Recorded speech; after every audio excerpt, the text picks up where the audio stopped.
Orientation is locked. Rotate device back. Okay? I'm working it. On the guitar, I always feel like it's good to have it horizontal if I can. Otherwise, you can't see my hands, or you can't. One of my hands is going to be outside the picture. I've not done a YouTube live thing. Just making the offering.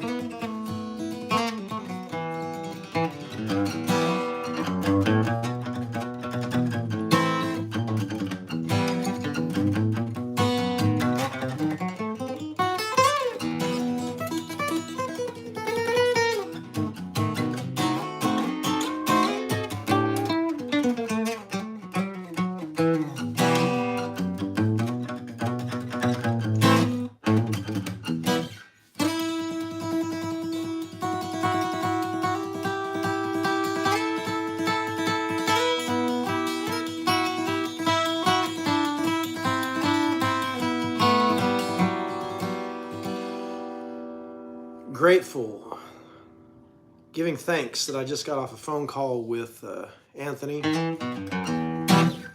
Salas. Talk about a brother.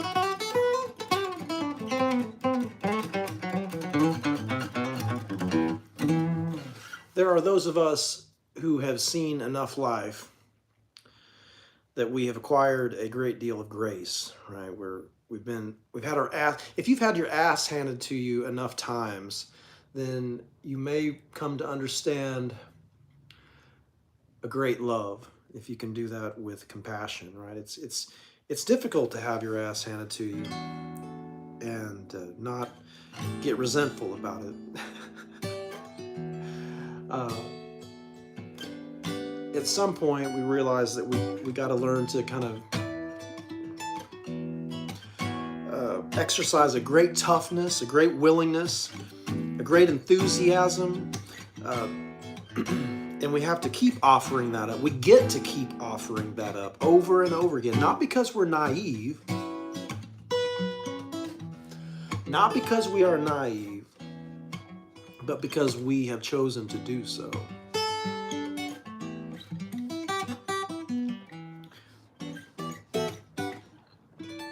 We have chosen to do so. We have chosen to love again.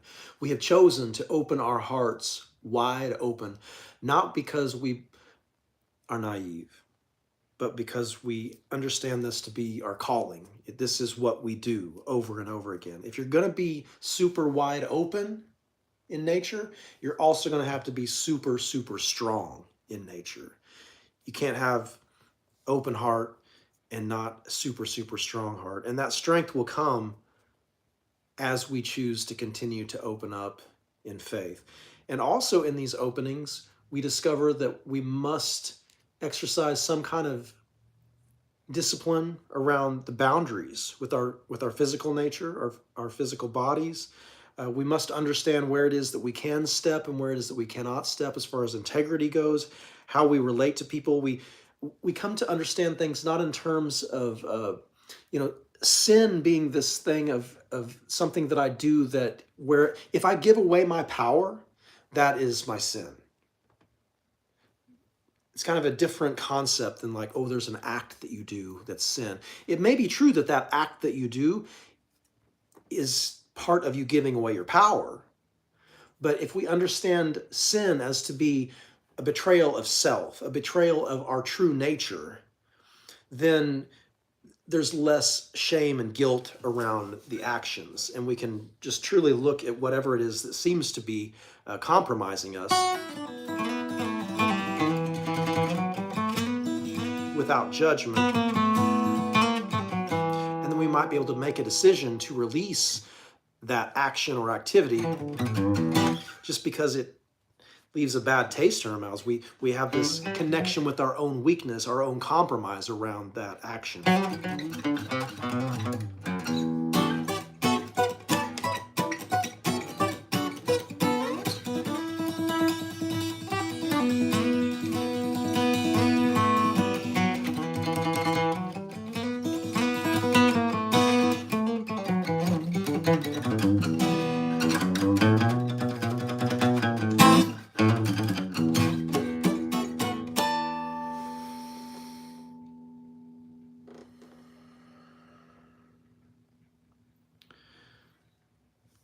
I've been just engaging in public prayer, simple prayers that hopefully a whole bunch of people can get on board with, like Spirit rise up in the people, Spirit of love.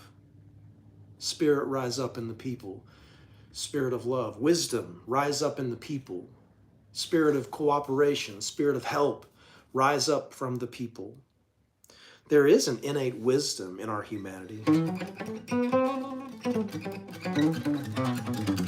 In the same way that there is an innate wisdom in a plant which photosynthesizes, spins light into sugar somehow, we have an endocrine system, among other systems, which functions without us having to push any buttons to make it happen. There's a wisdom, there's an understanding, there's an intelligence within our being that's even beyond our conscious understanding. These are important concepts to understand as we try to surrender ourselves to a wisdom, a guidance wisdom, perhaps, that humanity may have left behind somewhere with the fall, or industrialization, or civilization. The knowledge of good and evil. We're the creatures who think about thinking. We're the creatures who think about thinking. Symbolic language creatures.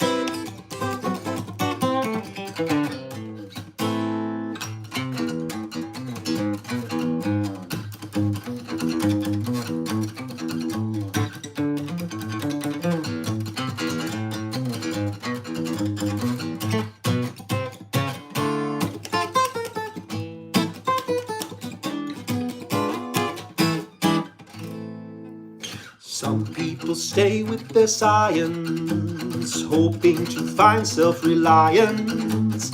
Some people open the scriptures, just hoping to find ways of coping with all these crazy primate constructions, when finding deductions lacking in primary truth.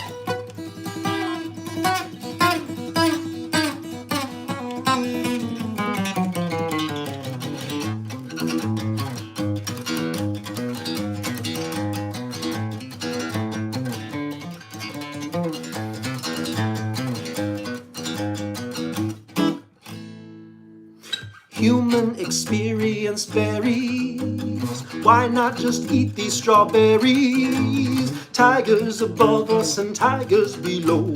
What can we ever really know? I see you, my friend, as we move toward the end. I'm aware of my own ego.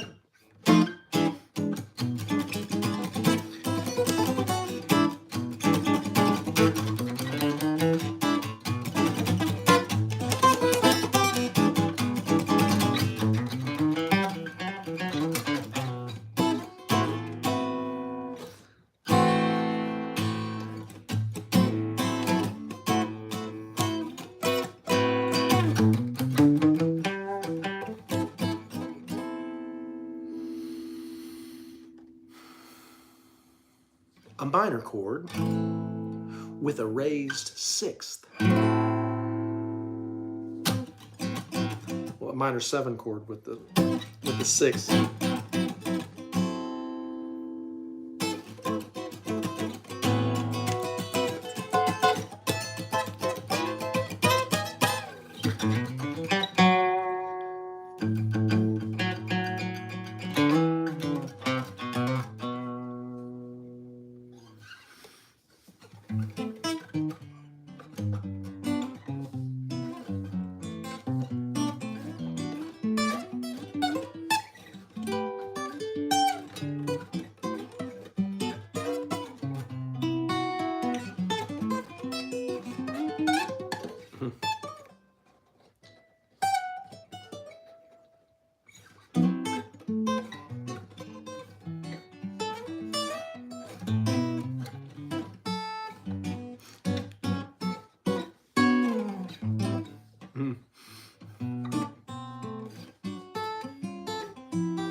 Any of y'all seen Stony?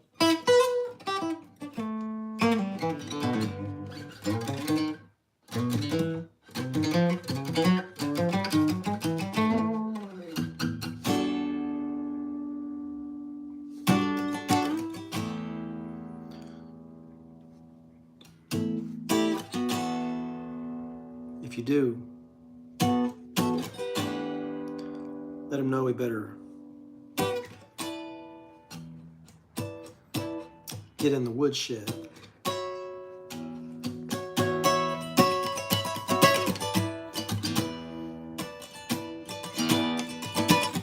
Because this unknown dark horse from the margins is challenging him to his red dirt reputation. You see, there are those of us who grew up in the red dirt, the privileged land of the colonizer white man. Ooh, red dirt. It's so complicated, ain't it? Who owns the red dirt? I am the red dirt. And so are you. And we are all having to work with all the trauma that comes from just having red blood.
Places I've been, the people I know, the deaths I died, the seeds I sown. I give way where way is to be given. I let go, let life to the living.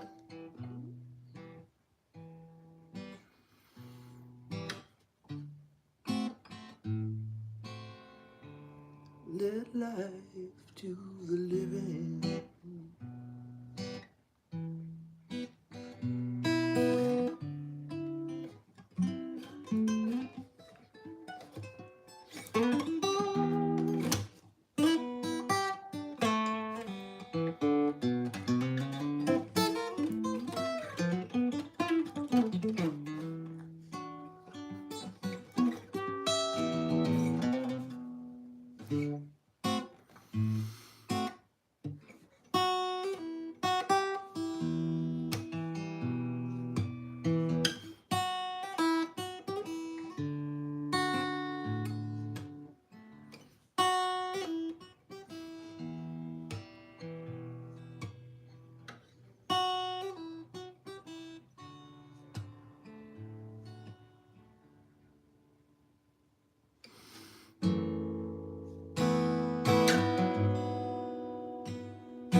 I'm gonna enter the gates with thanksgiving in my heart. I'm gonna enter those courts with praise, yeah.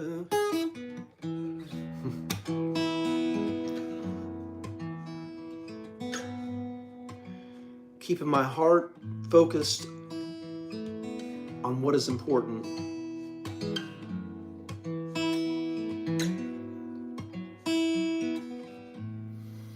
Thank God I am not alone. That's the big lie, right? The illusion of the separate self. It's an illusion. our separateness. It's what's really injuring us as humans right now, is we've been alienated from one another. We've been alienated from our labor. We've been alienated from our tribes, which are aligned with a helpful purpose in the environment and in our cultures. In great part. I'm not saying that we are completely lacking in wisdom and love. Absolutely not. There still are many people who are functioning very well in their jobs, and their calling apparently is aligned nearly enough with the job that they're doing, where it's not a sacrifice, it's not a compromise in integrity to do what they're doing. And there is a shift coming in our consciousness. There is a shift coming in which we will be more connected to an organismic, tribal understanding of ourselves and how we fit into a group which is aligned with the deepest purpose of humanity and divinity. The depths of humanity being the capital S self that Ralph Waldo Emerson spoke of in Self-Reliance, the I am, the isness, the suchness, that one love of which Bob Marley spoke of, that which we all have in common, that common origin that we all share, that unites us in collaboration and cooperation, and brings us together in the hunt and the gather, where our minds were born.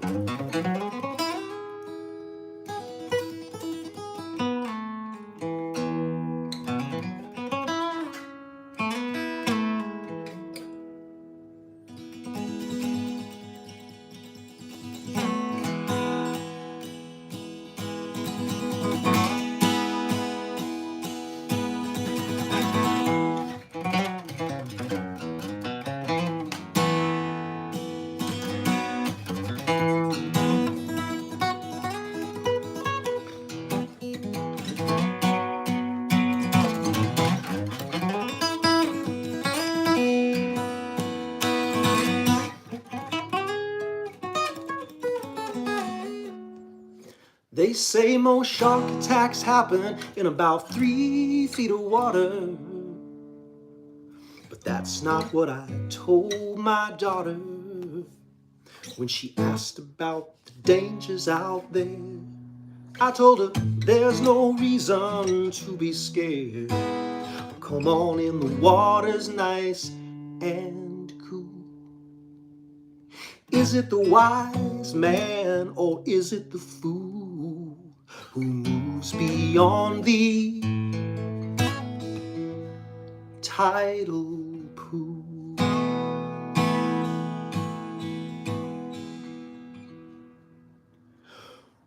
We dangle our feet to be seen from down below, although we know there may be predators down there. There are so many reasons not to go in. There are poisonous creatures and that dreaded dorsal fin. Yes, there's always a chance that the worst could occur. Not even the fool can deny those horrible teeth might rush up from down below, big enough to swallow you and I. So why then do we take our chances with ourselves and the ones we love the most? The reason lies beyond the reach of most practicality. But you've got to jump in the water to see, you see. Dive into the uncertainty.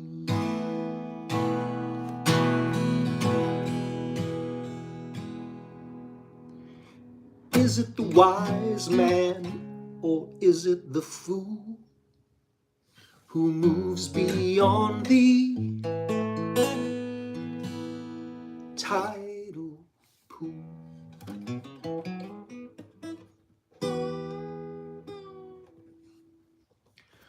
There's a beach full of folks on a partly cloudy day. Some are wading in the shallows, some are surfing the waves. There's a lady keeping watch on the swimmers out there. There's an ocean full of reasons we should all be scared. Because the waters might swell and the land might sink. We may not have enough water for everyone to drink. There's scarcely a difference between the fool and the wise. I think you already knew. Please don't look so surprised. So go ahead, dive in while you still got the chance. Just don't let those breakers pull off your pants. We all know the reason that we all take our chances with ourselves and the ones we love the most. The reason lies beyond the reach of most practicality. But you've got to jump in the water to see you see. Dive into the uncertainty.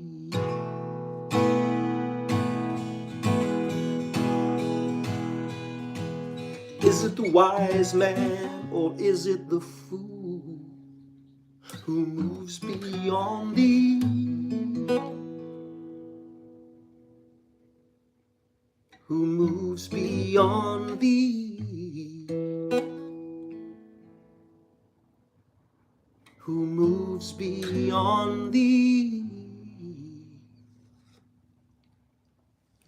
tidal pool?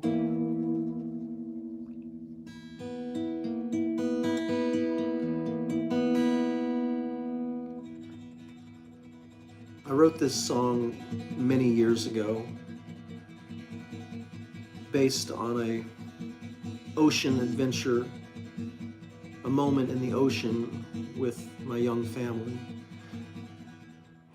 Is it the wise man, or is it the fool who moves beyond the tidal pool? It's a song about how we don't want to pass our fears down to our children. It's also about showing our children what it's like to be courageous even as we face our fears. Many of us shared with our children as they were growing up. We told them, hey, look, when this is all said and done, you're going to have a valid criticism of me. That was wise. There was some wisdom guidance in that. I told my children that my father had taken the next step for me, and that I would take this step for them as best I could, and then they would have to work it out for themselves afterwards. So,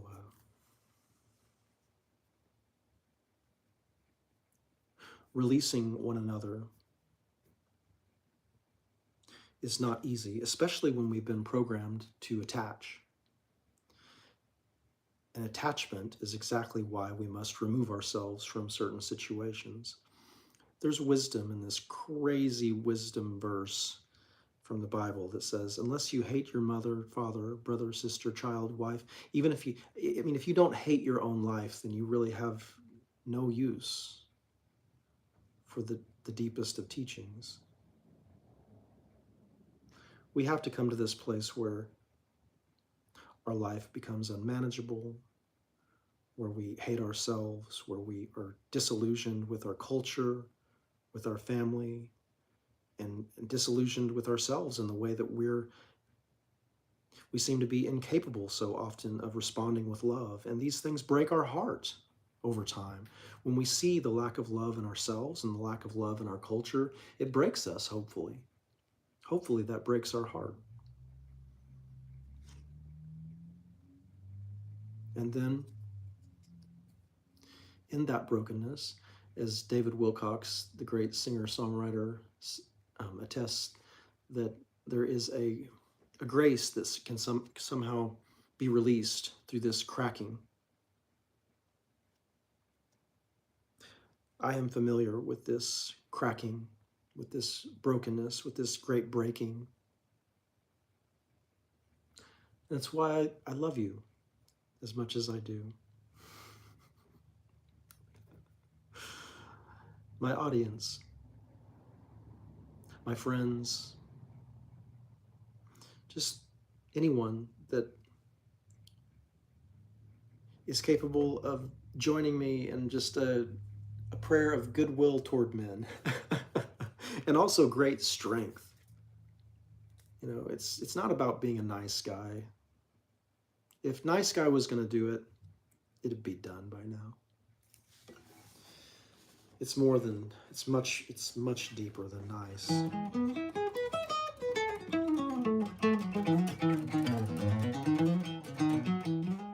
I suppose it brings us full circle right back to being equally strong and open simultaneously.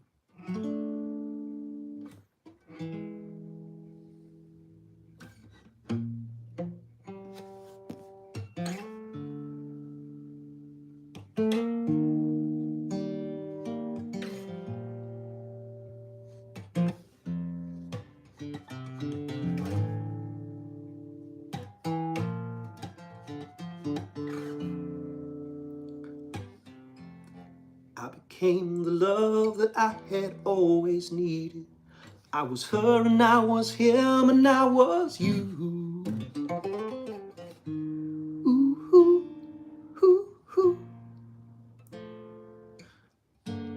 Who is this you that you've been thinking you are? I became the light.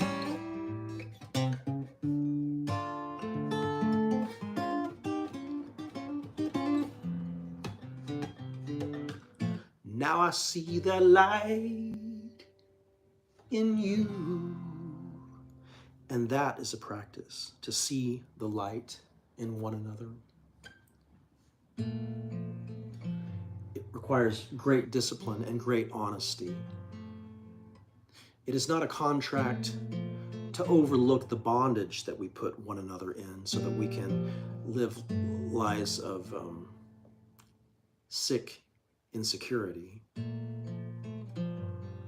It is saying, I have seen the fearless one in you. And it is a choice. It is a choice to maintain our own personal integrity in spaces where we are expected to attach to people or to attach to situations, to attach to certain idols, perhaps.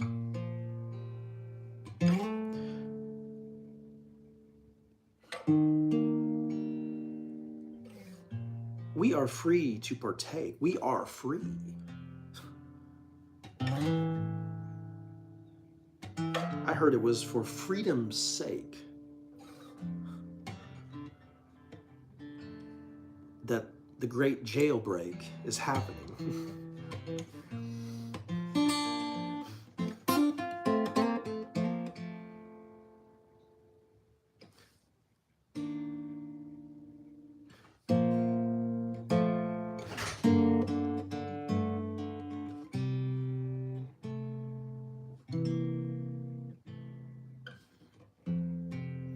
I became the light. Did you now?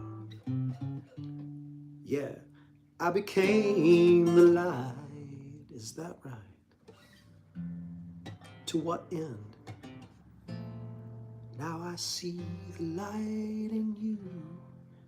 And as we identify and as we revere the light in one another, namaste, the divine in me acknowledges the divine in you. The Christ in me acknowledges the death and rebirth cycle in you also.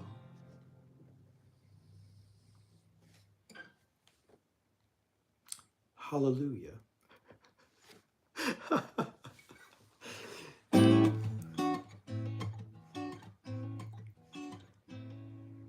It's a hard job just getting by with 9 kids and a wife. I've been working, man, damn near all my life. I go back to working. All of these 2 hands will fit to you. Oh, I get a little high on the weekend and I sing a little bit of these working man. A working man blues.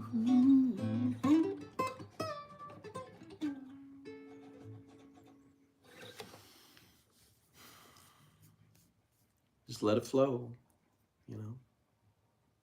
It's one possibility.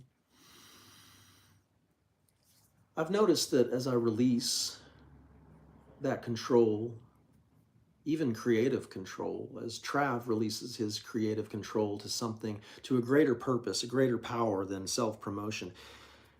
And this is a lifelong practice of this release, you know, really deciding to want to understand the true purpose. What's the highest use for this music, for this instrument, for this singer-songwriter? What's the purpose? You know, so over the years, you see people like the Beatles channeling as young men this great creative energy, connecting with the East, drawing us into this creativity, this playful creativity. We see Bob Dylan, some say the voice of a generation, prophetic voice of a generation. Pete Seeger, among many others. Woody Guthrie.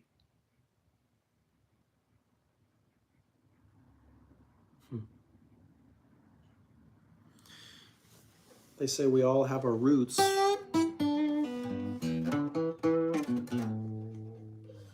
American music. In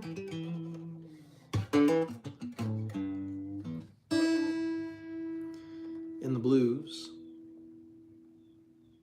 A great, intelligent presence rising up. A 1-4-5 harmony from European music mixed with a minor pentatonic sound from Africa. All folded into a deep-rooted and sick slavery.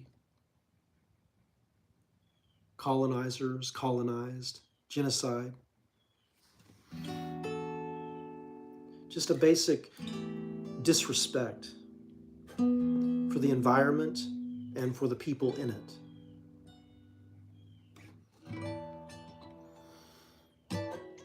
A horrifying story, really. And it was horrifying for many of us in different ways. It was horrifying for me that I was the white man. And then later I discovered myself to be the patriarch, right? The problem with the world was the white colonizer man. And I look a lot like him. Thank God, right? Thank God that consciousness came upon me. And I took it very seriously.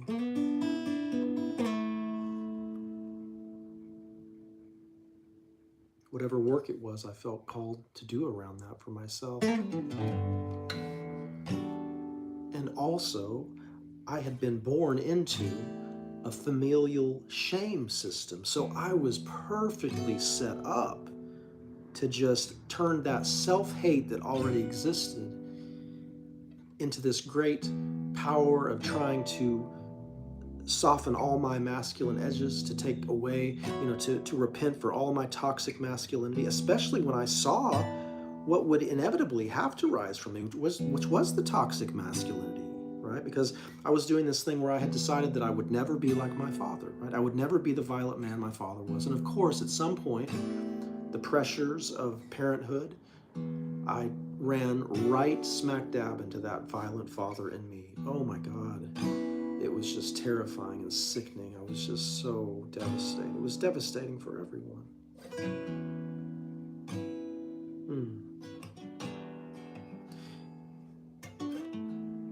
And in the midst of that familial relationship, there is a marriage relationship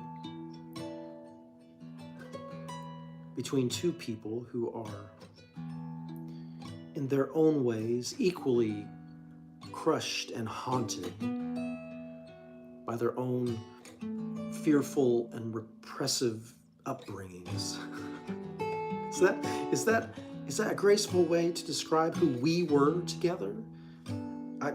Apparently it's necessary to be able to describe these very, very painful situations. In the midst of that, I was just so broken and so hurt and so terrified of the things that I was feeling. And after that violent outburst that I mentioned a moment ago, I got straight to therapy. I called mutual friends of myself and my wife, and I said, whoa, we just had a meltdown here, and I'm looking for a therapist, right? Do you know of anyone? So there was a wisdom in me that, first of all, stopped short of a physical violence, and then also kind of turned myself in. And that's when I met my first therapist. Her name was Penny, and she said to me, have you ever heard of Andy Dufresne? Andy Dufresne? Yes, Shawshank Redemption. Yeah, he's the guy who crawled through a tunnel of shit to come out clean on the other side.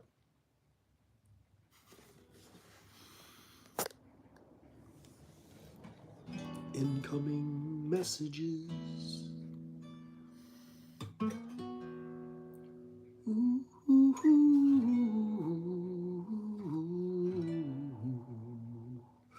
ooh.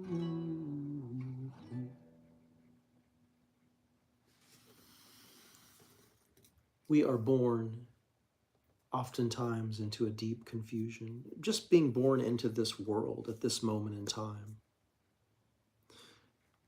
You see, 2,500 years ago, there was a need for spiritual practice. We started to see the sickness of our civilization being made manifest in us. We became neurotic. We don't see neurosis in what we call animals, in other life forms on this planet who don't have the neocortex that we have. We don't really see neurosis in wild animals so much. It doesn't appear. I've heard this, and it lines up with what I know to be true. We do see neurosis in animals when we put them in cages. We get neurotic animals. I've heard it said that the human species, we're the ones who domesticated ourselves.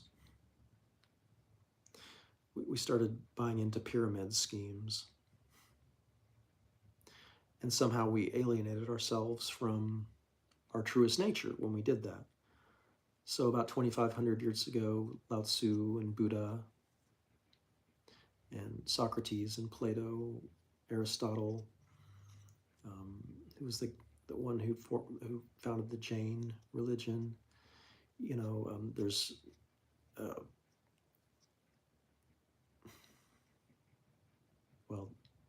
there are these wisdom traditions like Lao Tzu said something to the effect that, the Tao that can be spoken is not the Tao at all. The Yahweh, the breath of God, that name that cannot be uttered. I think that's why the Jewish people have the word Hashem, is because it's just the name, because we know we cannot speak the name. And as soon as we do, strange things start to happen. Like as soon as we try to nail it down, like then we realize that there are problems when we start to say this is the name above all names. It's really more like there is a name beyond all names, that name which cannot be uttered, because we've learned that even if we have a magic name, that does not deliver us from our own insanity. So it's good that the magic name was not even really the correct magic name.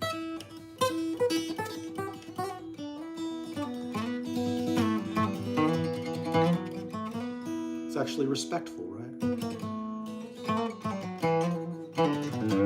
I suppose that tracking with me right now would require a certain kind of grounding in some sacred text.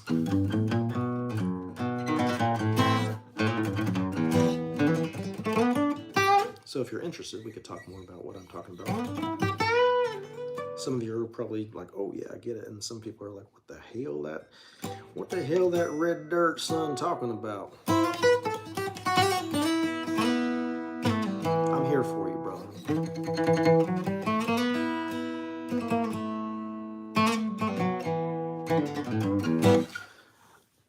I'm going to do my best to help you out of your prison.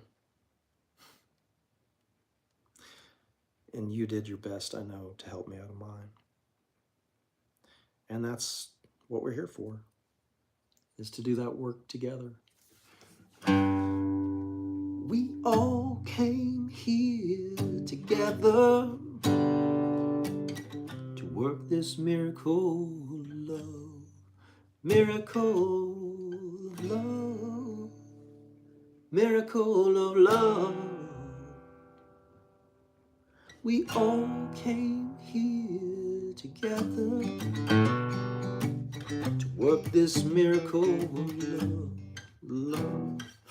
Miracle of love. Miracle of love. Yeah, this idea that as we seek to transcend our victimhood, we may come into metaphysical understandings like this one. Imagine that you did agree to this life, that before you came here, you said, yeah, I'm going to do all of that. Now, I'm not a victim of this life anymore. Now I get to see everything as something that I agreed to overcome. We begin to see even the idea of the cross is like, yes, this place is going to hurt. We're nailed to this literal binary reality in which we have to take a left or take a right, it seems.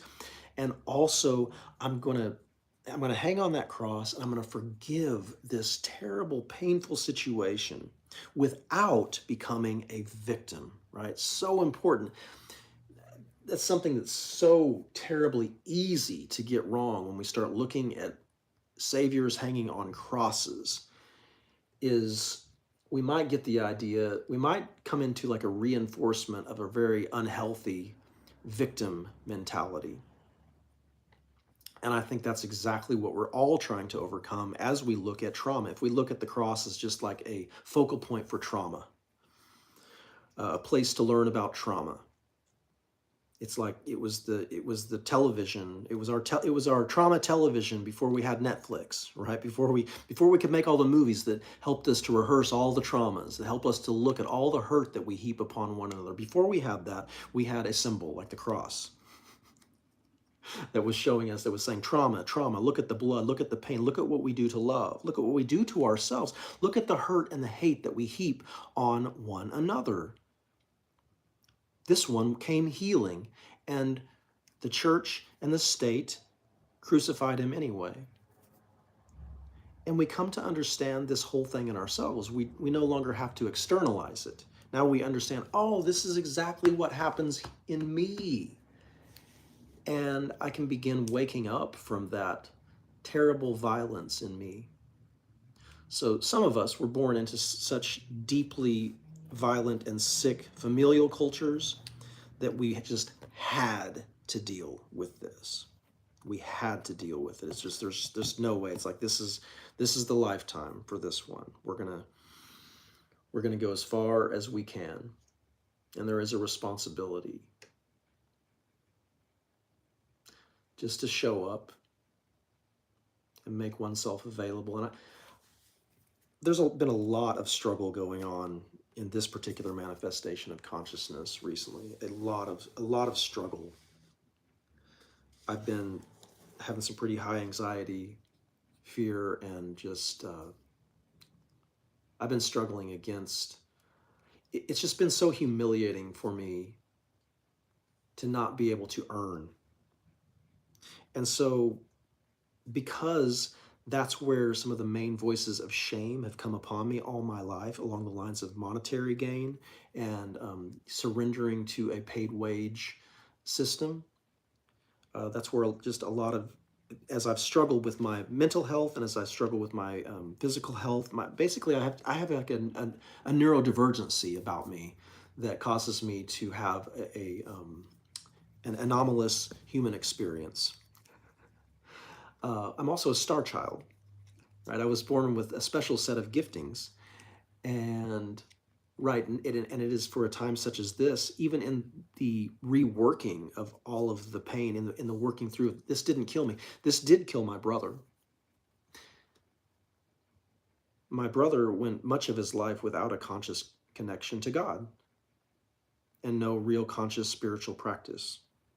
That's how his life worked out, you know. I found music which was freeing. You know, my brother went another direction, and he became deeply injured and deeply wounded, and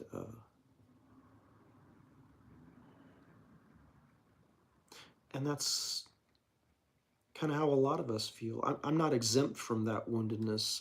In fact, part of my artistic work right now is to describe what that feels like, what that's like to be here in the midst of that woundedness, to feel that rejection, to feel that shame, to feel that exile, to feel that marginalization. Yes, even the privileged white man can experience this marginalization. It's a rational story. It's understandable how that could happen. And it also shows that genocide is really just self-hate, and no one escapes from it, right? The sins of the fathers passed down to the sons. Epigenetic trauma, right? Our DNA actually being unwound and wound back through traumatic experience. Holy shit. Geneticists did not expect that. That's interesting, right? That we can describe generational curses epigenetically now. I'm fascinated by stuff like that, how symbols and symbolic language begins to intersect with our understanding of the physical world, biologically, physically, physics, chemistry, quantum entanglement, all these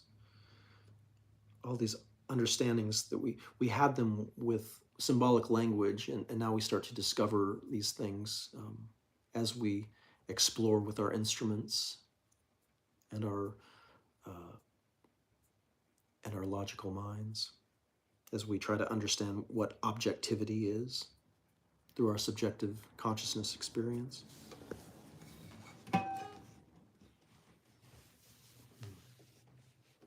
Never know what's going to happen. Or maybe we do. Maybe we know exactly what's going to happen next.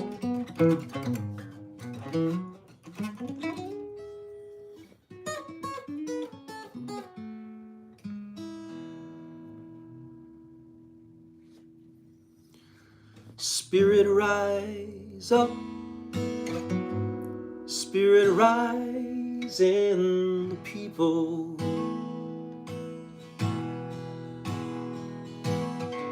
Spirit rise up, in me.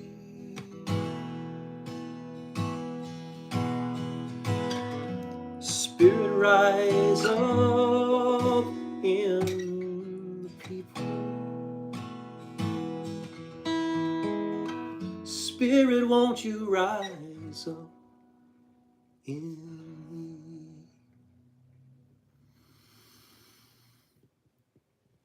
It's important that my artistic practice has the Selah always. What is the Selah? It's in the Psalms, this pause, this acknowledgement that now this symbolic language, we want to allow Spirit to inhabit it. Selah. We give space to the noumenal, the ineffable, that which cannot be uttered. We cannot speak it, yet we continue to use symbolic language to keep directing our minds, hopefully, to that which has value. And this is where we come to understand that really silence is one of the deepest forms of communication. So an archetypal figure like Miles Davis becomes very, very important when we're talking about space and silence. A virtuoso player and composer rising up in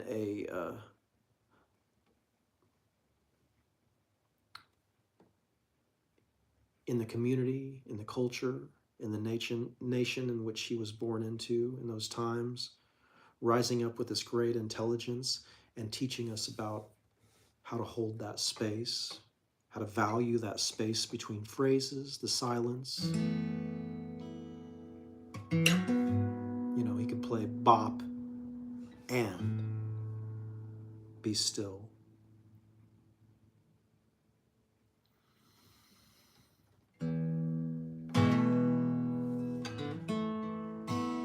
We have John Coltrane with Love Supreme,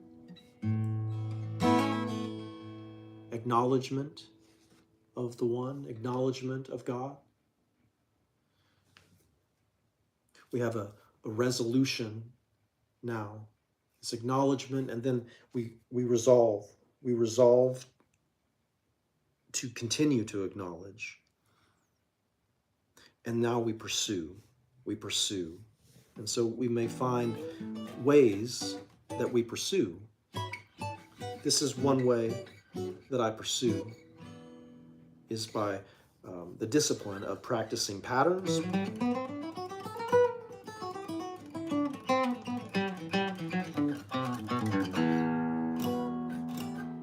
scales and arpeggios,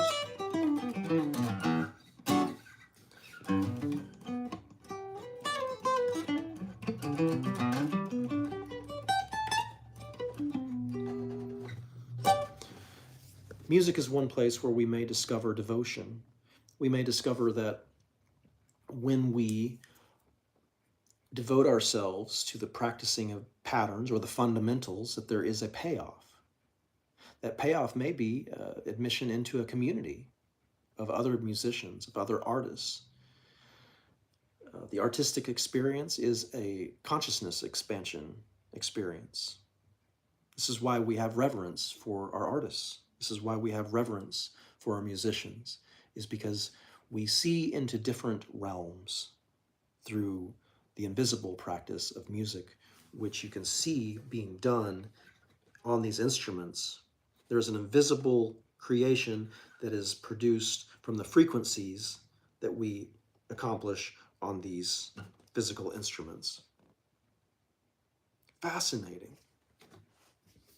So we come into a great respect for the whole human experience in this way. We come to understand music as something that we there's a rhythm that we come in together, a rhythm of movement that possibly we encountered as we're walking together. There's a heartbeat. Boom, boom, boom, boom. We are the creatures who began singing lullabies. To our babies, yes.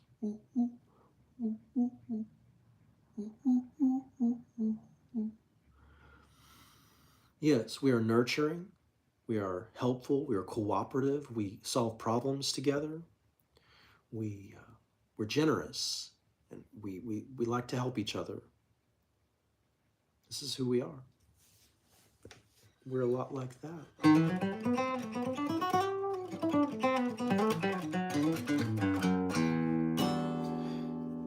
And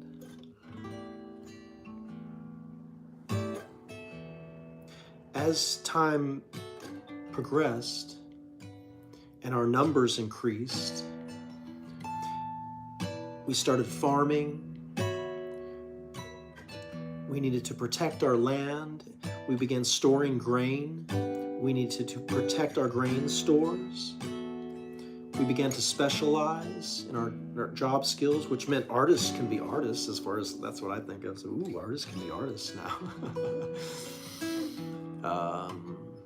There's a priest class, there's a ruling class.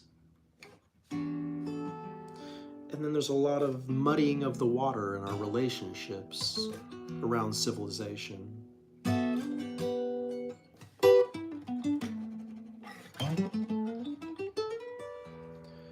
Did you know that Europeans are not the ones who invented slavery, right?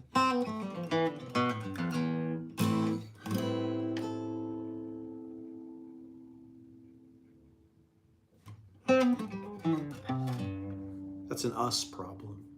And nobody gets out clean. Nobody gets out alive. Everybody's got to die a death around that one. So deepest respect to those brothers and sisters who are more closely connected to the indigenous lines and those who were brought over from Africa. Deepest respect for your entire experience, and the way that that pain showed up in your life. And also, there must be an understanding that nobody got out of this doing well. And we can see that clearly in our ruling class, in the rich folks, we can see this deep, deep, sick greed among us, right? There is a king up there on a hill. We are down here in the foothills where the paths are all riddled with holes, and that king wants nothing less than our souls, right? We may compress the story like this. There's so many details to every suffering story. Coloners, colonized, victims, victimizers, oppressors, oppressed. But as long as we are bound to that binary system, we will continue to suffer, and we will continue to put one another into bondage. So this is what like a cosmic consciousness or a Christ consciousness is. This depth consciousness is this understanding, we're beginning to see how we're all here together. And that's not really, the gaining of that knowledge is not separate from love. The big picture is one way we understand love. When we come to value the beautiful nature of our planet, right? And how it's this life support system in this dangerous, dangerous cosmos. We begin to appreciate the uniqueness of our position on this little, in relative to the universe, we are microscopic beings.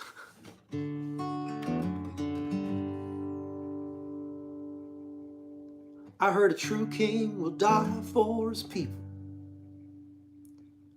I heard freedom is what we all fear. I know that you can only see yourself in me, and the essence of life is here.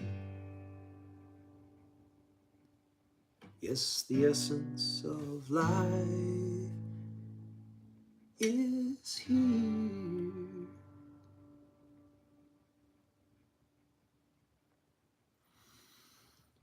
We live down here in the foothills.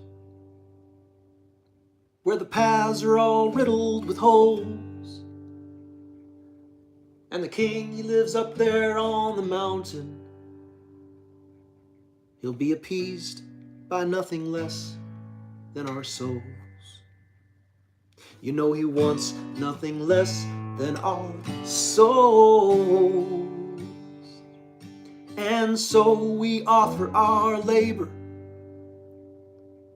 at the cost of our own worth. I don't mean to be rattling sabers, but I had my second birth. Have you had your second birth? I am the true king. I am the true king. And so are you. Come on. They say a true king will die for his people. I heard that freedom is what we all fear. I know that you can only see yourself in me. And the essence of life is here. Yes, the essence of life is here.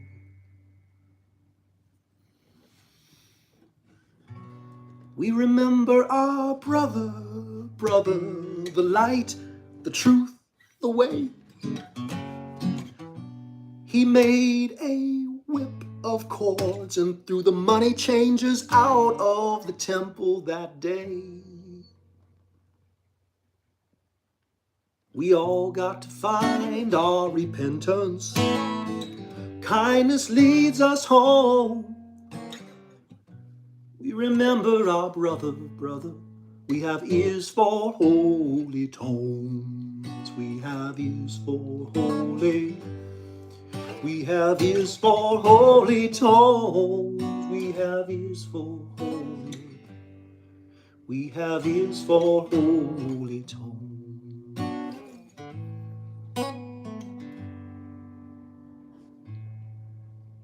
We are the ones who trade for paper, and we deal in stolen lands. We're at church on Sunday morning, singing praise to the great I am. Labor and the expression of worth.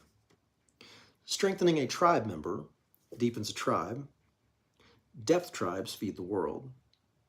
Together, we can discover our common work. And as we unite in our common work, that work that we both have in common, then we don't compromise our integrity by helping one another. That's really important stuff. Another important point, we honor our ancestors as we free ourselves from the bondage that they were in, that same bondage that they passed down to us. This is an honoring act. And so whatever interactions that we have with are the people who brought us into this world, in efforts to free ourselves, those are honoring efforts. We're honoring our relationship because we know that we all must be free.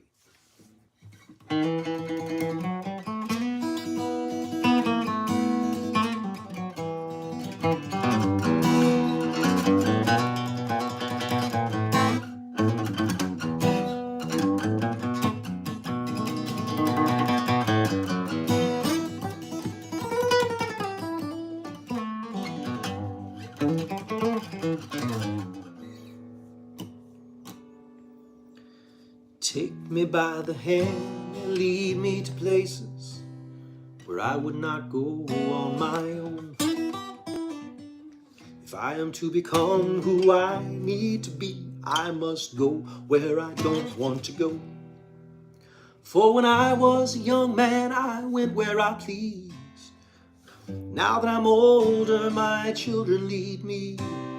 Take me by the hand, lead me to places where I would not go on my own. Ooh, ooh, ooh. Da, da, da, da, dee.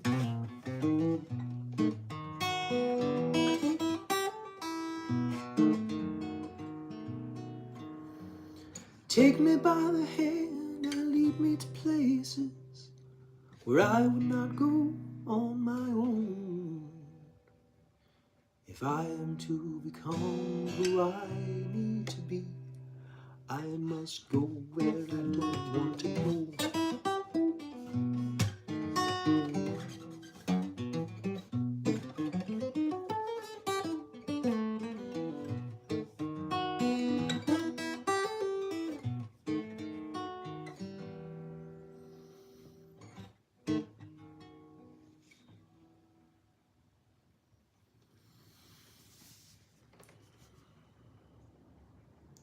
There is a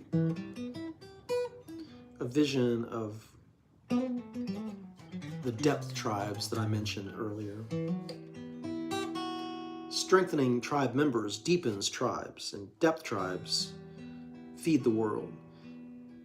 And it's part of a vision for self-governance. And it's not separate from a biological understanding of humanity as a species who competed in groups, and the more cooperative and collaborative our groups were, the better we did. It's also not separate from the Christ story when he was gathering the 12 and saying, drop your nets and follow me. This is going to require your full attention.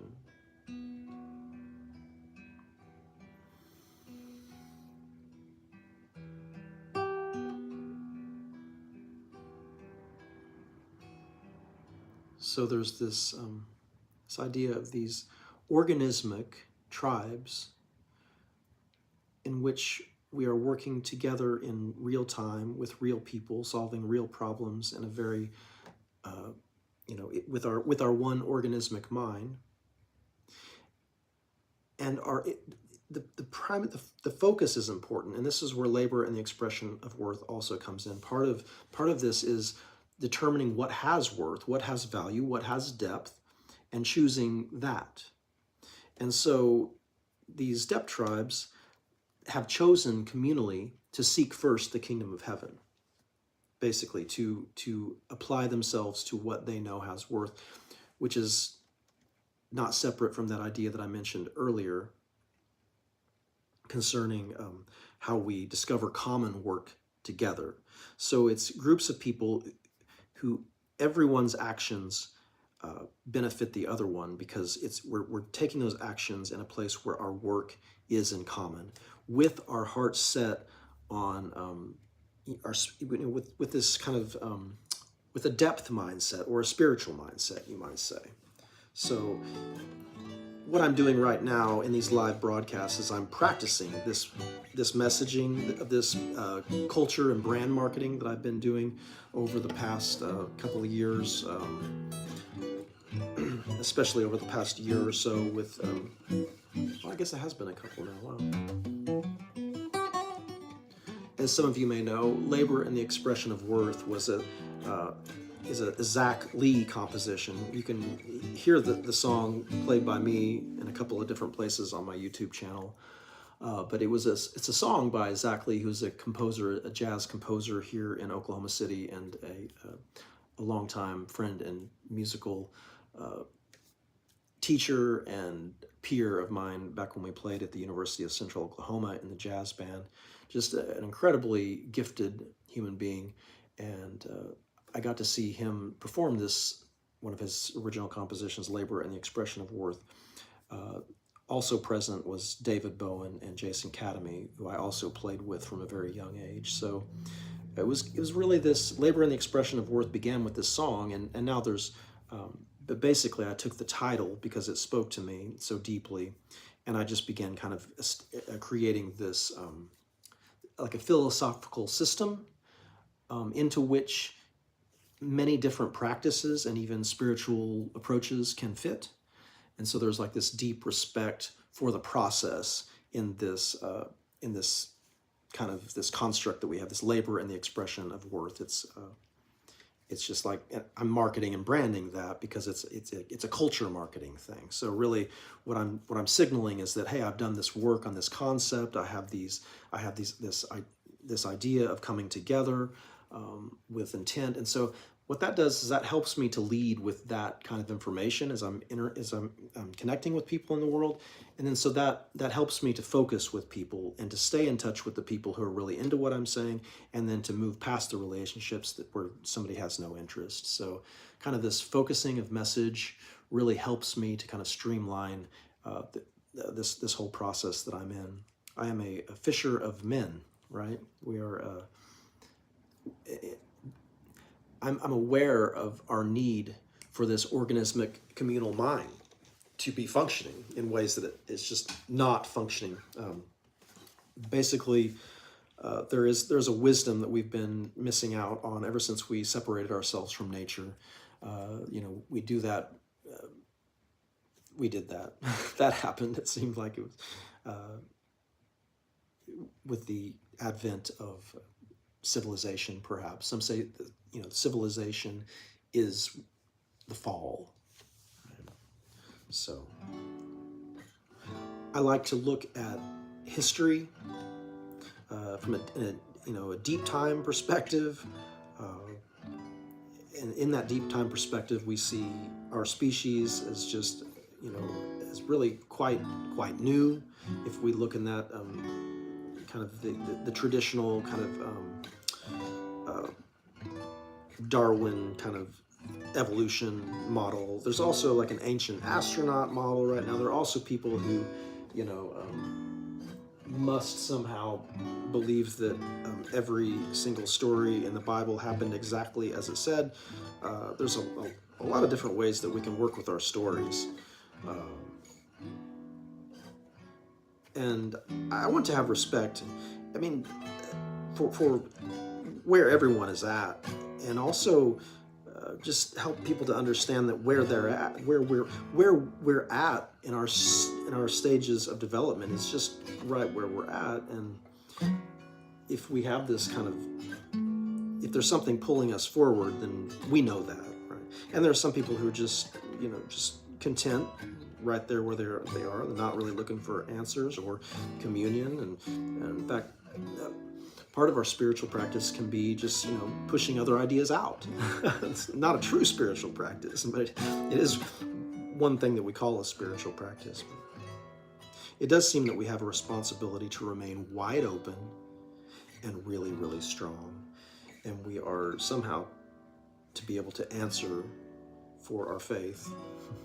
So if you're going to answer for that faith, I found, living in a Christianity system that obviously serves empire. It was born of Roman Empire, and now it serves our empire. It has to, our Christianity it can't be wild and dangerous and warrior poet like the person of Jesus who shows up in the Gospels shows up. It can't be like that, because that's that doesn't create cogs, and it doesn't serve empire. So those are just some conclusions that I've come to.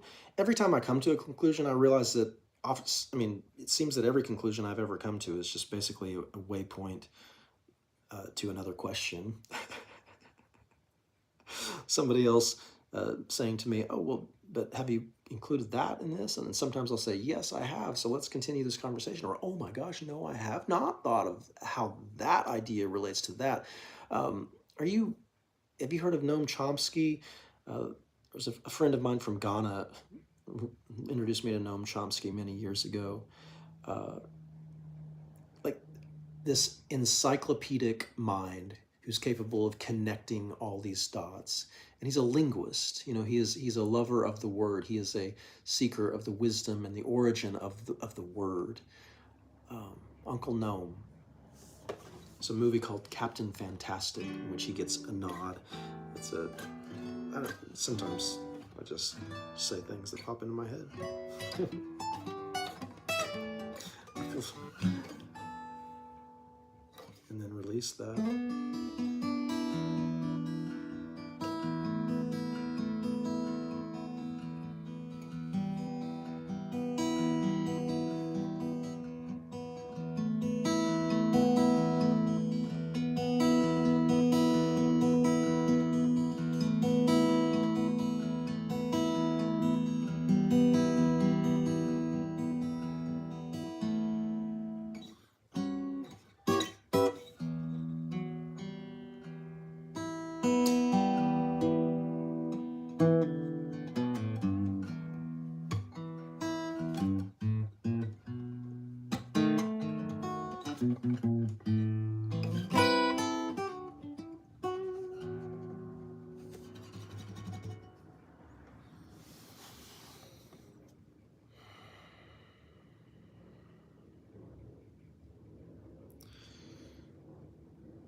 I wish you well.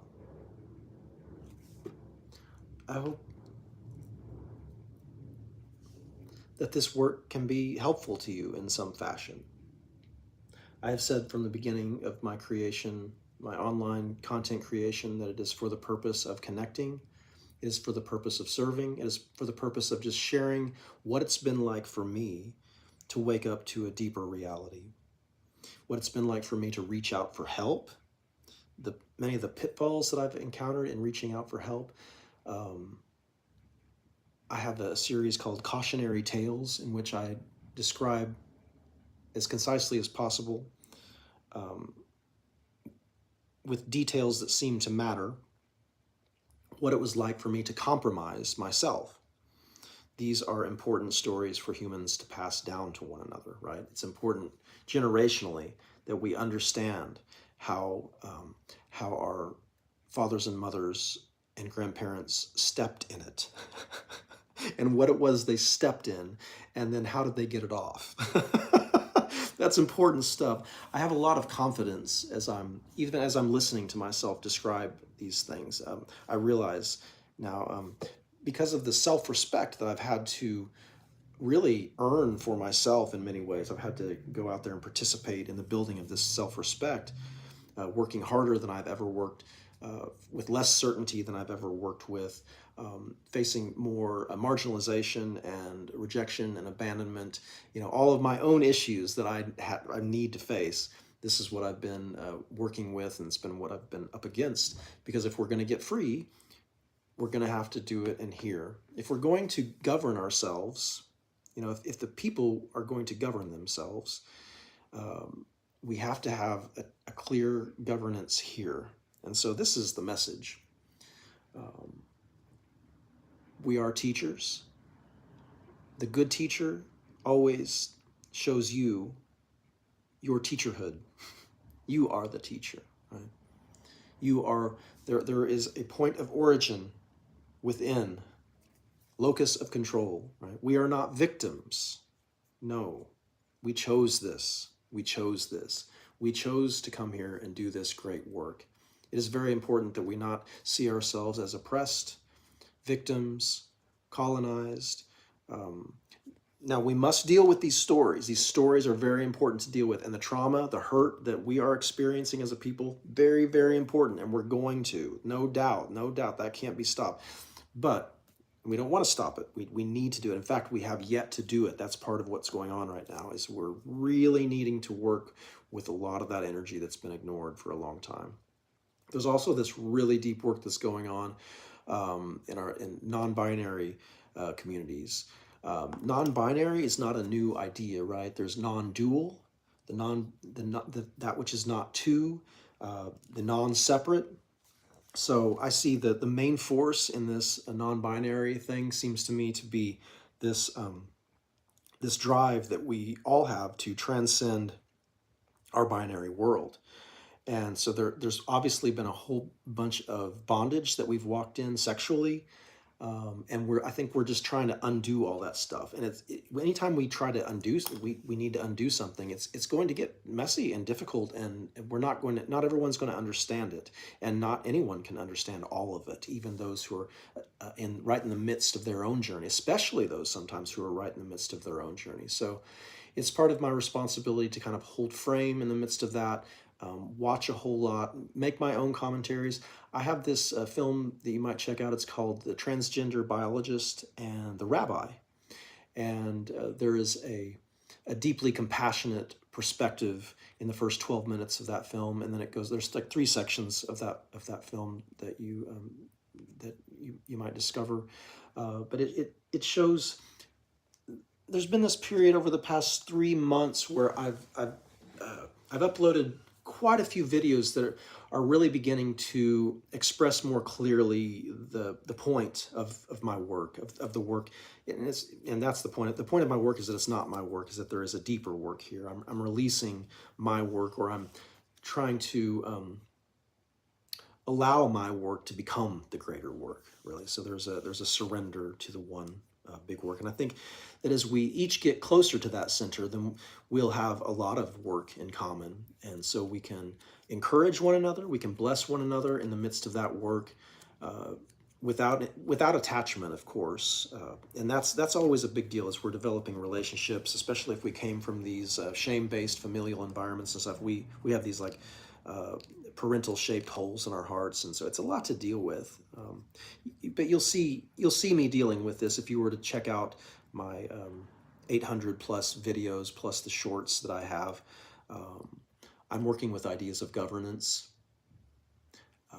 self-governance, and how can we come together in groups and govern ourselves and act creatively and really become part of the solutions that we all need so deeply, and can we work on the solutions in the closest place to the core, right? So we don't. Number one thing is that we can't approach these problems with violence and anger and hurt and resentment in our hearts, because when we do, we end up feeding those problems. We feed the problem. What we resist persists.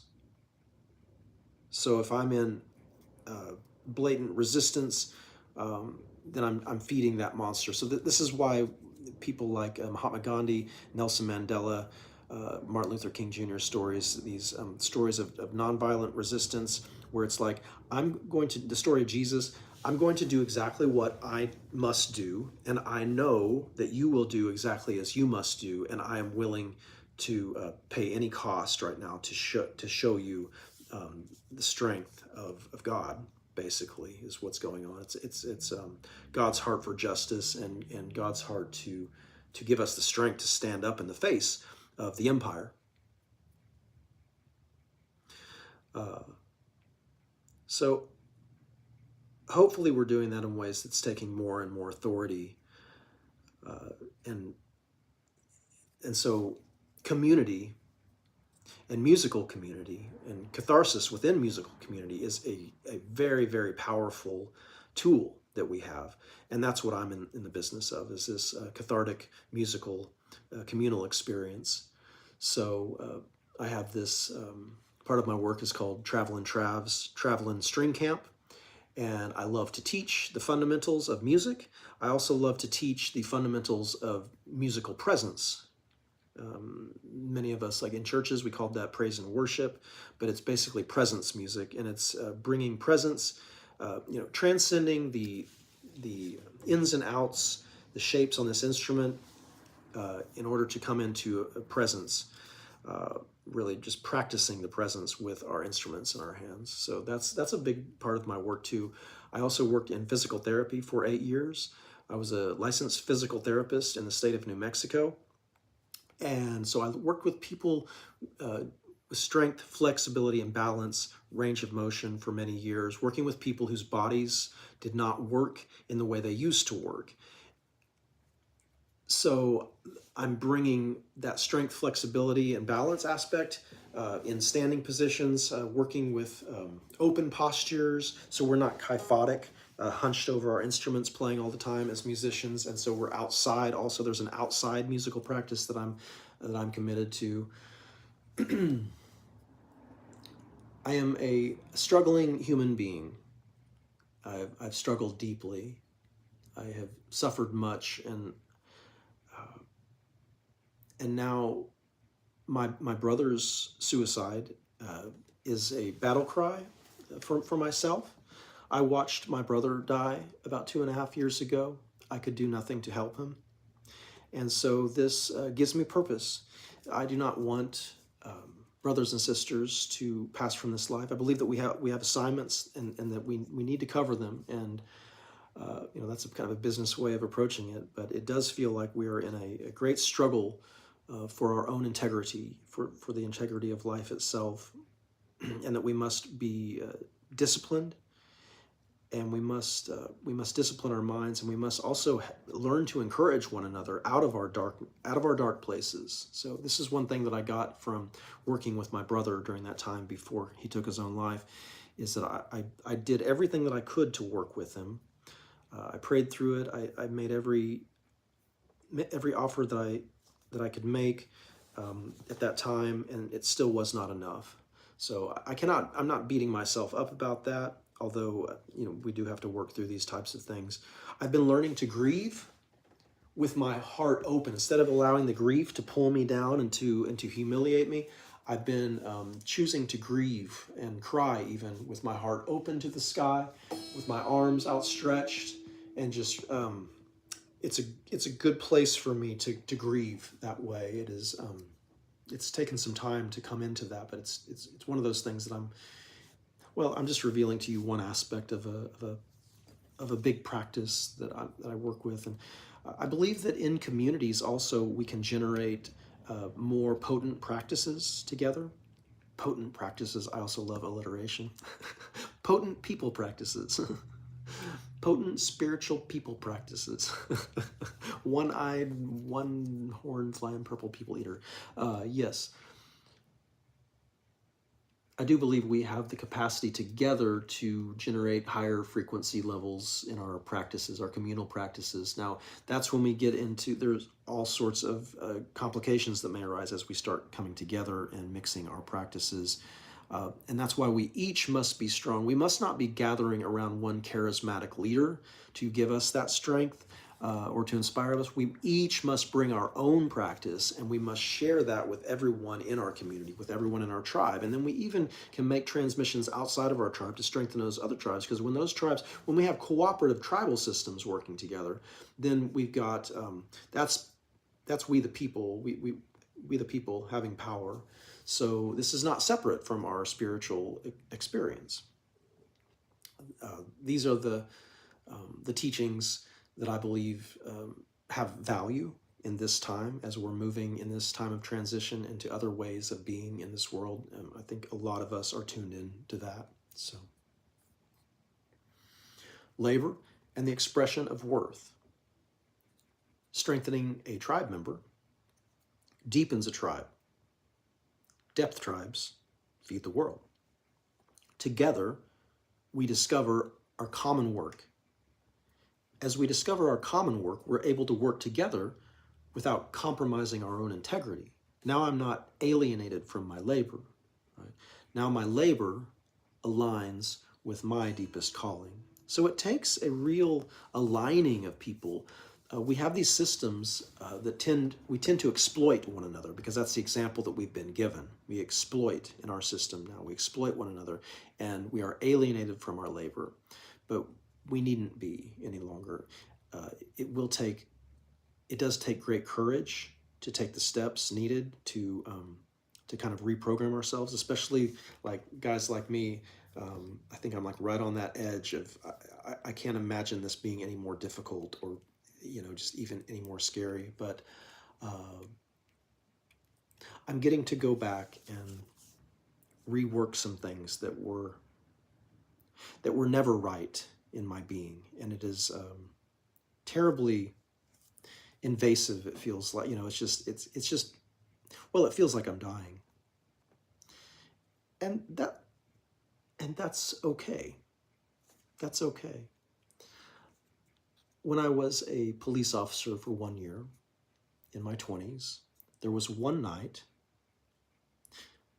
that I just knew that if I went to work, I would die. And so without any drama about it, I just I holstered my gun and I put on my badge and my Kevlar and I went to work. I did not die, obviously, that night, but I knew that I would. And I calmly went to work.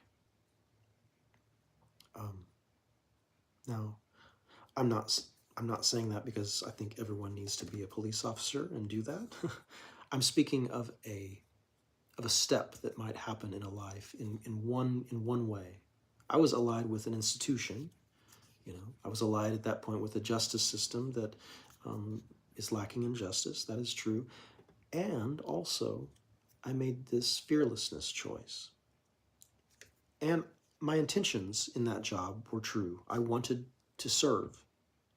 And then when I saw that I was not going to be able to serve in a capacity that was aligned with my heart, then it was just a short year that it took me to go through the training and all the field training and then get out on the streets by myself. That was all within 1 year, and I realized, I'm not going to be able to align my deepest calling with this job, so therefore I must move on. I do not want to take brothers and sisters to jail to get cavity searches, right? I did eventually get my cavity search when I self-admitted into a psychiatric unit, at which point I stood in the hallway of the Sunrise facility there in Roswell, New Mexico, staring at the floor. I remember black socks and blue paper pajamas, saying, God, help me. Now my prayer has changed. I don't pray, God, help me, as much. When I do, I change it. I change it to God help us, God help us, God help us. And this, as I understand, is what a holy man is one who has changed the prayer from God help me to God help us. And there's a heart of compassion for the whole. Right? So there can be a great weirdness or a great craziness around people with this commitment in their lives. In fact, it is that weirdness and the craziness that often drives us to this place of surrender. There's a whole lot of room. There's a whole lot of grace. And I feel strong when I'm speaking of it. I was born into a Christian system back in like 1996. And there was a true community there, a spirit-filled people who had a true respect for the mysticism of Christ, the mystic and warrior poet nature of Christ. It was also a church system that was quite allied with empire thought and thinking. And I was also a deeply, deeply wounded young person already. That's why you end up, anybody who says yes to the Christ thing apparently is someone who realizes they need a second birth. They need to be born out of their life of hell and into some other life, right? So there's kind of a desperation in the midst of that, understand it.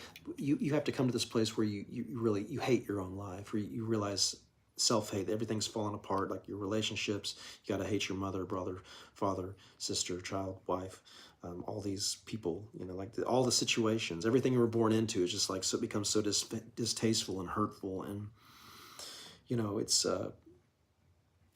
some of us are like this. Some of us we're born into kind of a heaviness. It's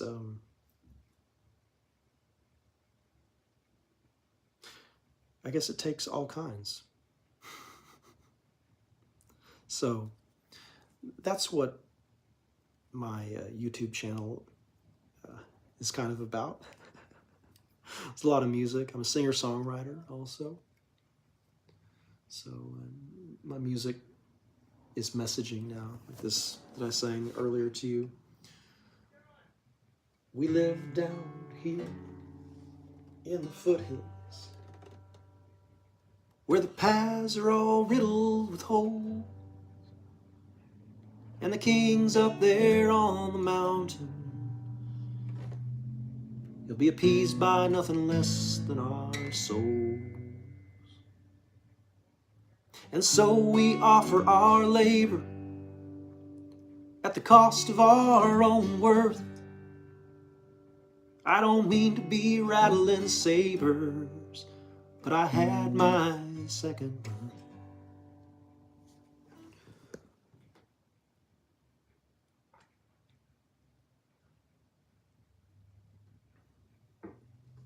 I am the true king, and so are you. I am the true king. We must know our own worth. We must discover it for ourselves. We must go to the places that scare us and discover who we are when we're scared. And we must learn to face our fears. Go to the top of the mountain. Go into the dragon's den. Face that dragon. Befriend the demon. Cast out the demon. Follow your practice that you believe in to its very end. Exhaust yourself in your path. A true spiritual practice is one that calls into question all that you think you are. Anything else is just a security blanket. You'll find this to be aligned with even the person that Jesus is in the Gospels. He's a wild man. He's a punk.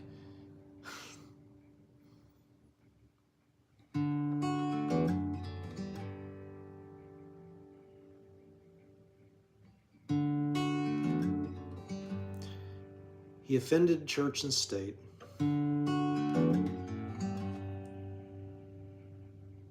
After healing and loving and opening portals,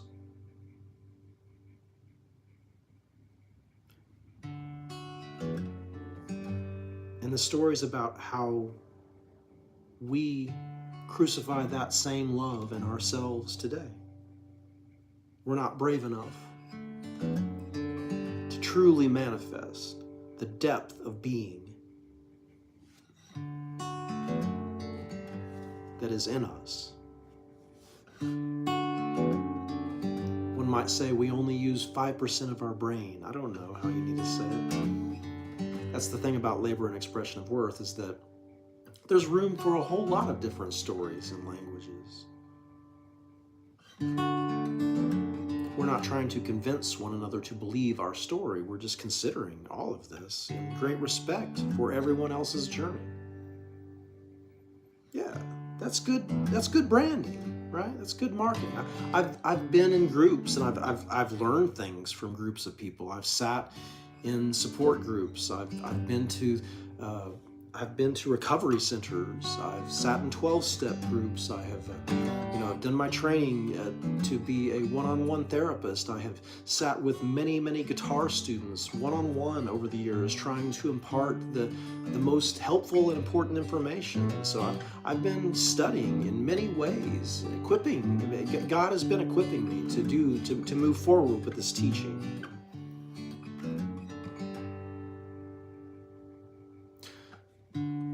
This programming is brought to you by viewers just like you.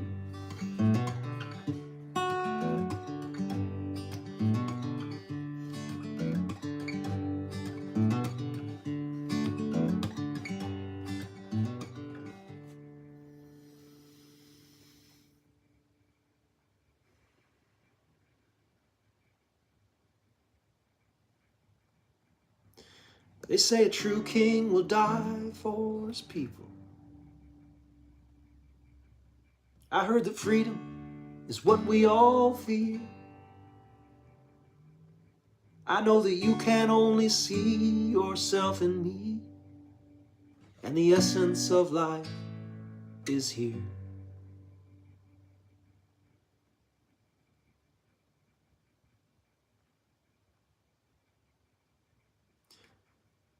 Yes, the essence of life is here. I am, I am, I am. I am the true king. And so are you. I am the true king. Yes, I am.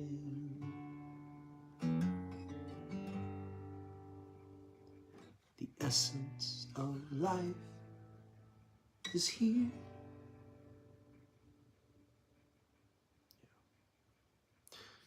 You are not alone. Deep breath. There is hope. There is hope. We remind each other. We encourage each other. We help each other. We have agreements with our friends to remind one another of the commitment that we've made to ourselves. That's what accountability is.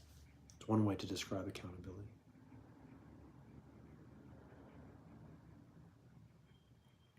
Okay, now how do I stop this? Do I exit out? Maybe, probably. This is my first one. Okay, I guess I'm just gonna exit. Are you sure you want to stop streaming? Yes, I am. And so are you.